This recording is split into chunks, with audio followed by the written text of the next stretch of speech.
Gente, então, no vídeo de hoje eu vou fazer uma análise de um livro didático. No caso, é um que eu uso lá na minha escola, no meu estágio, na verdade, do projeto Telares. E esse vídeo, para ficar mais didático, vai ser dividido em dois momentos. No primeiro momento, eu vou estar respondendo algumas questões e no segundo eu vou fazer um vídeo bem curtinho sobre o livro para que vocês possam analisar e perceber o porquê das minhas respostas que eu vou estar fazendo sobre esse livro para ficar mais fácil na análise e na didática.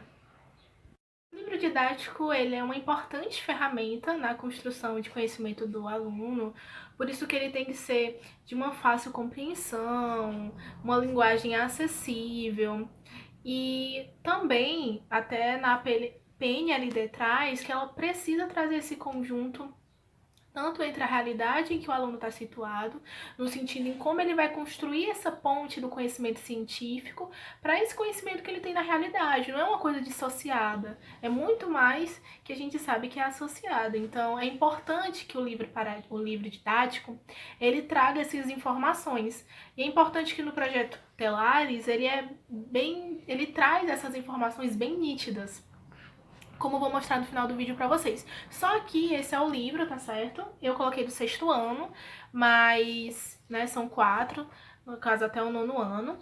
E a primeira pergunta é: a obra articula de forma integrada temas, conteúdos, as diferentes áreas da ciência da natureza?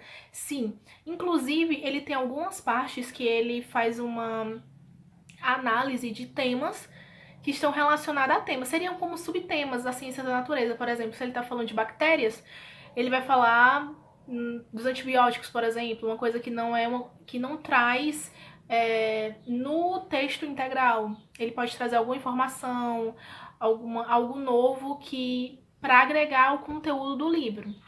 No segundo, é se a obra articula de forma integrada temas e conteúdos das diferentes áreas da ciência da natureza com outros campos disciplinares. Gente, sim. É interessante que no final de cada capítulo, ele traz uns textos base. Às vezes, ele pode trazer sobre meio ambiente, que tá bom, tá certo, tá relacionado. Mas ele pode trazer de história, de geografia, no caso dos meninos de química, né, que é ciências do 9º ano. Às vezes ele traz matemática. Então, ele tá dissociado. Ele tenta trabalhar com outras disciplinas, sim. Inclusive, aliando, né, a algo bem mais atual, para que possa o aluno ter essa compreensão, né, do todo.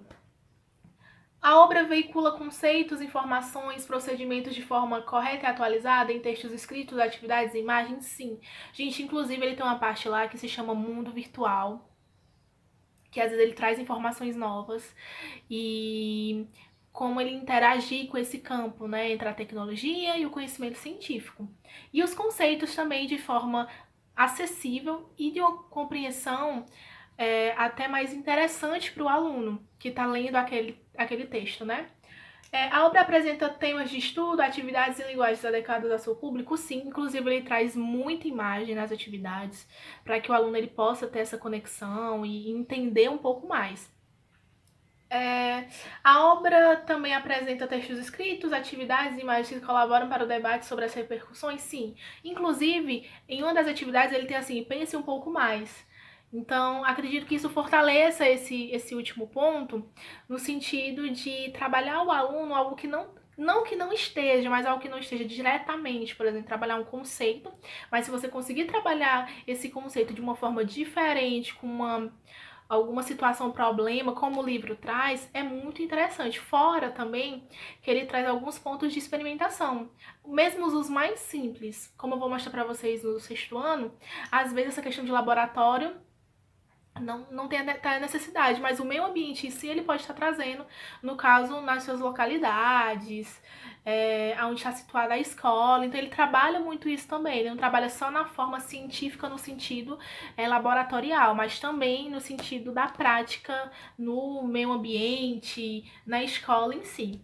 Então agora eu vou mostrar um pouquinho do livro para vocês entenderem esses conceitos que eu trouxe, essas perguntas que eu trouxe, como tá bem associado. Então, como combinado, esse é o nosso livro. Tá ali o nosso selinho da PNLD, do Projeto Telares. Aqui é conhecendo o seu livro de ciências, para o aluno ele ter a compreensão do que vai acontecer no sentido, o que é cada ícone, cada ponto, que informações são essas. Então, só para começar o primeiro capítulo, esse aqui é o sumário, né? Olha só a imagem que ele traz. Bem chamativa e o que mostra o que realmente vai ser estudado, né? Que são os animais. Tem um ponto de partida, que no caso é o que ele vai compreender dentro dessa unidade, certo? Já no nosso primeiro capítulo, a gente tem essas imagens bem referenciadas, as perguntas norteadoras, o glossário que eu falei para vocês, para a criança compreender o que é que ela está lendo. E também vai ter tanto aquela parte de interação entre outros conteúdos, aqui no caso foi meio ambiente, mas às vezes tem história, geografia. O mundo virtual, com alguns sites de, né... Por exemplo, aqui foi do Instituto Brasileiro de Ecologia, Ministério de Meio Ambiente, para ele entender um pouco mais sobre o assunto e ter curiosidade. E as nossas atividades. Essa primeira parte, ele trabalha as ideias do capítulo, porém a gente tem um pense um pouco mais, o trabalho com textos, ou quadrinhos também, e a prática, né, o que ele pode ser feito. E, gente, no final do capítulo é bem interessante, eu quis até mostrar para vocês, até quero mostrar para vocês. É nesse sentido de ele trabalhar o ponto de chegada, aqueles pontos lá que eu falei no começo, aqui vai estar demonstrando que ele aprendeu com essa unidade. Obrigado, gente, e esse foi o nosso vídeo. Now the world don't move to the beat of just one drum. What might be right for you may not